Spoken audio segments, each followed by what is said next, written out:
I perched on the edge of the brocade settee while Mrs. Galloway stared at me as though she discovered a new species. I felt as though I should check my appearance in the hallway mirror. Had the identity of Carrington Lee Brouwer completely vanished on the journey from France? Possibly I'd sprouted horns. I considered touching my head.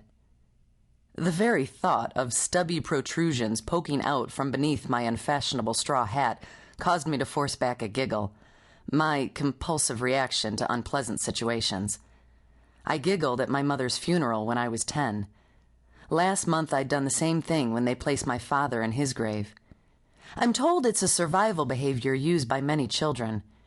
But at 21 years of age, I was no longer a child, and I doubted such conduct would endear me to this dour-faced woman. Then again, I wasn't certain there was anything that would please Mrs. Galloway. Her lips appeared to be permanently fixed in an upside-down U. She rang a small brass bell that brought a servant scurrying into the room. The maid didn't look much older than me, or any more pleasant than Mrs. Galloway. "We'll need tea, Frances, and tell Thomas I need to speak with him." The girl mumbled before turning on her heel. Mrs. Galloway's eyebrows dipped into a scowl. "Good help is impossible to find nowadays. Do you find the same to be true in Paris, Miss Brouwer?"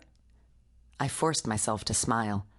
"Please, call me Carrington, or Carrie if you prefer." "A family name, I assume?" "No, from a book my mother read." Her thin lips tightened into a knot. Perhaps she had thought I was from people of wealth and distinction. I coughed to hold back another giggle. Mrs. Galloway would be horrified to discover how little I knew about my ancestors, and what I did know would make her hair stand on end. "Well, someone should have mentioned to your mother that Carrington sounds like a boy's name." Before I could respond, a gray-haired man wearing dirty work pants and a frayed shirt appeared in the doorway. It was probably just as well. Mrs. Galloway would have thought me impudent as well as a descendant of questionable ancestry. The man swiped his palms on his trousers. "Frances said you wanted to see me. Mrs. Galloway waved the man, I assumed he must be Thomas, into an abrupt silence. She pointed toward the front of the house. "Get the trunks off the front porch and upstairs to the spare bedroom. There isn't enough space for the crate. You'll have to put it elsewhere." "I can put it in the gardening shed if you like. Should be enough room in there." "No!" I shouted the response without thinking. Now they were both staring at me as though I'd grown horns.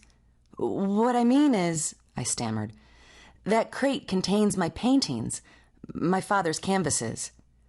I waited, but neither of them appeared to understand. "I need to keep the crate indoors, with me, out of the weather."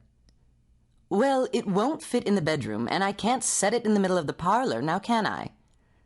I considered telling the woman the parlor would do just fine, but such a remark would probably land both the crate and me in the gardening shed. "If you could place them somewhere in the house, just until I can make other arrangements, I would be most grateful."